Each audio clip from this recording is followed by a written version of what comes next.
Hello friends, welcome to study circle. আগের দিন আমি NCERT EVS ক্লাস 5 এর বইটা স্টার্ট করেছিলাম। আগের দিন যেখান থেকে পড়িয়েছি আজকে আমি তারপর থেকেই পড়াবো। আশা করি আগের দিন যা যা পড়িয়েছি তোমরা একটু দেখে নিয়েছো।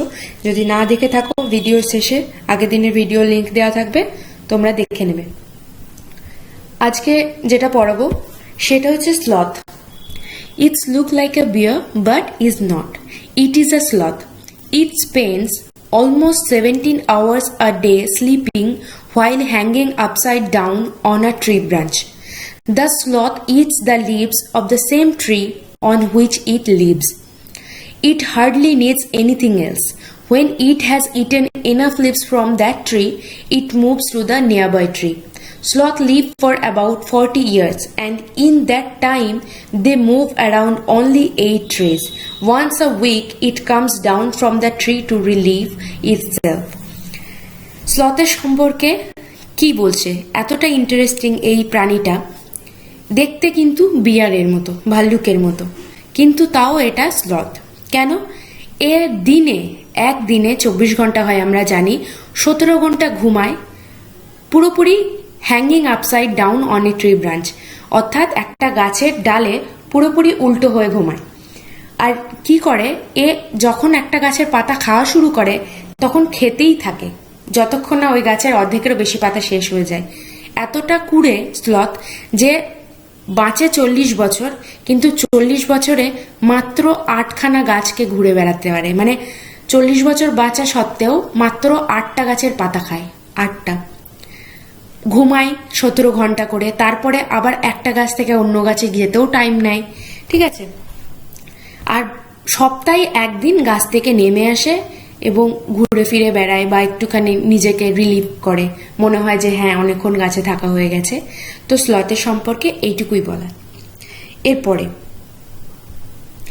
এরপরে একটা অঙ্ক আছে যেটা EVS এ আসে খুব, একবার দেখে নাও।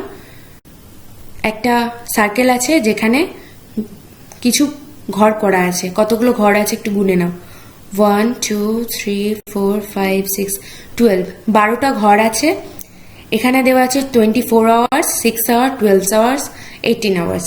তো 24 আওয়ার্স যদি 12টা ঘরের হয় তাহলে এক একটা ঘরের জন্য কতগুলো করে আওয়ার্স হচ্ছে? 2 আওয়ার্স করে হচ্ছে, ঠিক আছে, এক একটা ঘর। এবার দেখো এখানে দিয়েছে time for which sloth is awake. সাদা অংশটা হচ্ছে স্লথ কতক্ষণ জেগে থাকে, are sleeping time for sloth, এই কালো অংশটা হচ্ছে কতক্ষণ স্লথ ঘুমায়। তাহলে কতটা বাকি রয়েছে? 1 2 3, এই সাদা অংশটা 3টে ঘর, তাহলে এক একটা ঘরের জন্য 2 ঘন্টা করে, তাহলে 3 দুগুণে 6 ঘন্টা কি করে জেগে থাকে। আর বাকি থাকছে কত ঘন্টা? 3টে ঘর বাকি আছে, আর এখানে 9টা, তাহলে 18 ঘন্টা স্লিপিং টাইম ফর স্লথ। বুঝতে পারলাম? তেমনি এর পরেরটাও এরকম ভাবে দেখে নেবে। নিচে কি লেখা আছে? If you were to show a sloth's daily routine in a 24 hours clock, this is what the clock would look like. How will you show the clock for a house lizard in winter? তাহলে একটা টিকটিকির ক্ষেত্রে তোমরা কিভাবে দেখাবে শীতকালে কি কতক্ষণ ঘুমায় ওরা তো শীত ঘুমে চলে যায়, তাই না? এরপরে দেখো, given here is the sleeping time of some animals. Write below each picture for how many hours a day that animal sleep. এবার এখানে 4টে ছবি দেওয়া আছে। উপরের এই অঙ্কটা দেখে তোমরা বুঝে ফেলতে পারবে যে দিনে কতক্ষণ ঘুমায়। তাহলে দেখো কতগুলো ঘর আছে, একবার গুনে নেবে, অবশ্যই ভুল করবে না, ঘরগুলো অবশ্যই গুনবে। 1 2 3 4 5 6টা, 12টা ঘর আছে। দেখলাম 24 ঘন্টার জন্য 2 ঘন্টা করে হচ্ছে, তাহলে এখানে 4 ঘন্টা। কাউ কতক্ষণ ঘুমায়? 4 ঘন্টা। পাইথন কতক্ষণ ঘুমায়? 1 2 3 4 5 6 7 8 9, 18 ঘন্টা। উপরের এই ফাঁকাটা দেখে নিতে পারো, 3টে ঘর ফাঁকা আছে, মানে 6 ঘন্টা বাদ আছে, তাহলে 24 থেকে 6 বাদ দিলে 18 ঘন্টা। তারপরে জিরাফ মাত্র 2 ঘন্টা, আর ক্যাট 6টা ঘর পূর্ণ আছে, 12 ঘন্টা। এবার এখানে দেখবে যে অ্যানিমাল স্লিপ বলছে না অ্যানিমালস অ্যাওয়েক বলছে, তো সেটা দেখে কিন্তু অঙ্কগুলো করবে carefully. Next topic, a tiger can see 6 times better at night than most of us. Sorry, এটা নাইট আছে, লেখাটা একটু অসুবিধা হচ্ছে। a tiger can see 6 times better at night than most of us. আমাদের থেকে 6 গুণ বেশি দেখে, মানে রাতের বেলাতেও আমাদের থেকে 6 গুণ বেশি দেখে একটা বাঘ।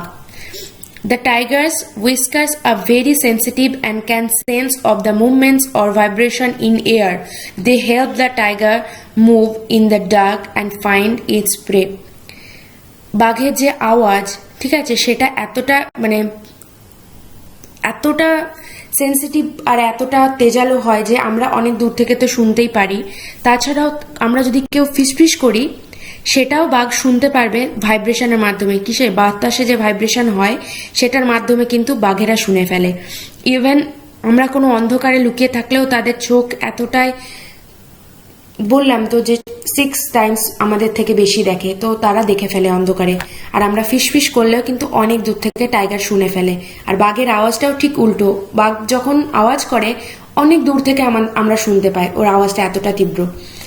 তারপর বলছে tiger sense of hearing is so sharp that it can make out the difference between the rustling or leaves and the sounds of an animal moving on the grass. The ears of the tiger can move in different directions and this helps to catch the sounds from all around. বলছে বাঘের শোনার ক্ষমতা এতটা তীব্র যে পাতার একটুখানি নড়ার আওয়াজ হলেও সে শুনে ফেলে, মানে হেঁটে যাওয়ার উপায় নেই, পাতার উপর দিয়ে শুনে ফেলবে, সে ধরে ফেলবে। তাছাড়াও তার কানটা ঘুরিয়ে ঘুরিয়ে অনেক দূরের আওয়াজ কিন্তু শুনতে পারে বাঘ, আর কোথা থেকে আসছে সেটাও কিন্তু বুঝতে পারে। Tigers make different sounds for different purpose, like when it is angry or to call out to a tigress. It can also roar or snarl. Its roar can be heard up to 3 kilometers away. কি বললাম যে অনেক দূর থেকে বাঘের আওয়াজ শোনা যায়, তো আমরা 3 কিলোমিটার দূর থেকে বাঘের আওয়াজ শুনতে পাই। আর বাঘ বিভিন্ন রকম আওয়াজ করে, কোনো সময় যখন গর্জন করে রেগে গেলে তখন এক রকমের আওয়াজ হয়, বাঘিনীর সঙ্গে যখন তার মিটিং এর সময় হয় তখন এক রকমের সে আওয়াজ করে, তাছাড়াও তার মনের ভাব প্রকাশের জন্য গর্জন করে, বিভিন্ন রকম আওয়াজ করে। তারপরে each tiger has its own area which may cover several kilometre. Tigers mark their area with their urine. A tiger can at once come to know if there is another tiger in its area by the smell of the urine. A tiger will avoid going into another tiger area. একটা বাঘ কি করে, তার নিজের যে এলাকাটুকু রয়েছে সেই এলাকাটুকু পুরো কি করে, ইউরিনের স্মেল করে রাখে। তো কি করে, একটা টাইগার যেমন নিজের এলাকাটাকে ঘিরে রাখে, সে কিন্তু অন্য বাঘের এলাকায় যায় না, এবং কি করে তাদের স্মেলের মাধ্যমে, ইউরিনের স্মেলের মাধ্যমে বুঝতে পারে যেখানে অন্য কোনো বাঘ এসেছিল নাকি অন্য কোনো বাঘ আসেনি, সেই বাঘটা খতরনাক নাকি খতরনাক নয়, এইভাবে তারা কিন্তু চিনতে পারে। The number of tigers and many other animals in our country is reducing. There is a danger that some of them will soon disappear. To protect the animals, our government has made some forests as protected areas. Some of them are the Jim Corbett National Park in Uttarakhand and Ghana in Bharatpur district of Rajasthan. In these areas, nobody can hunt animals or destroy the jungle.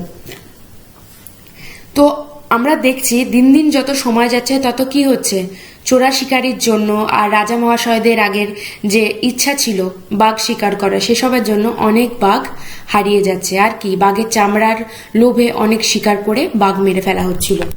এখন কি করছে সরকার, একটা ভালো পদক্ষেপ নিয়েছে যেন বাঘ শিকার না করা যায়, যার জন্য বাঘেদেরকে কি দিয়েছে, বাঘেদেরকে সিকিউরিটি প্রদান করেছে সরকার।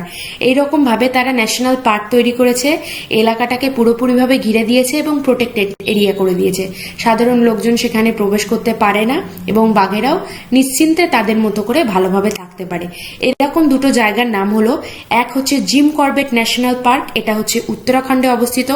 এক্সামে আসলে কিন্তু এগুলো আসবে, জিম কর্বেট ন্যাশনাল পার্ক কোথায়, উত্তরাখণ্ডে। আর একটা হচ্ছে ঘানা, যেটা ভারতপুর ডিস্ট্রিক্ট, রাজস্থানে অবস্থিত। তো এরকম আসতে পারে যে ঘানা কোথায় অবস্থিত, রাজস্থানে কোন ডিস্ট্রিক্টে, ভারতপুর, শুধু ডিস্ট্রিক্টটার নাম দেয়া থাকতে পারে, রাজস্থান নাও দেয়া থাকতে পারে।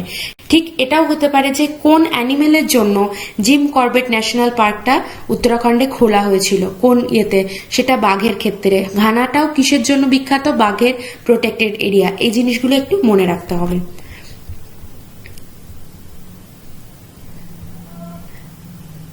আর আজকে আমি বলবো শুধুমাত্র মিউজিক্যাল ইনস্ট্রুমেন্টটা, তারপরে আজকের ভিডিও এখানেই শেষ করব। নেক্সট দিন আমি তারপর থেকে আবার বলে দেবো। মিউজিক্যাল ইনস্ট্রুমেন্ট দেখার আগে তোমরা একটু ছবিটা দেখে নাও, যে এখানে একটা স্নেক চার্মার রয়েছে যে বিন বাজাচ্ছে, এটাকে বিন বলা হয়। তো সাপেটা কি করে, বিনের আওয়াজে ঝিমিয়ে পড়ে, দিয়ে এই বাক্সটাই ঢুকে পড়ে, তাই তো ছোটবেলায় আমরা দেখেছি। তো এইরকম এই যে সাপুরে রয়েছে স্নেক চার্মার, এদের ফেস্টিভ্যালও হয়, এমনকি এদের যখন মেয়েদের বিয়ে হয় তখন ওরা সাপ গিফট করে, তাই না? তো এদের যখন অনুষ্ঠান হয় এরা কি করে, এই অনুষ্ঠানে মিউজিক্যাল ইনস্ট্রুমেন্ট ইউজ করে, আর এই অনুষ্ঠানটাকে বলে বিন পার্টি।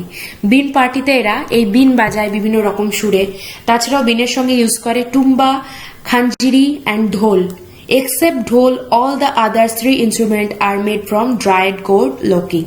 পরীক্ষায় আসতে পারে যে বিন, টুম্বা, খাঞ্জিরি আর ঢোল এগুলোর মধ্যে কোনটা ড্রাইড গোর্ড দিয়ে তৈরি নয়।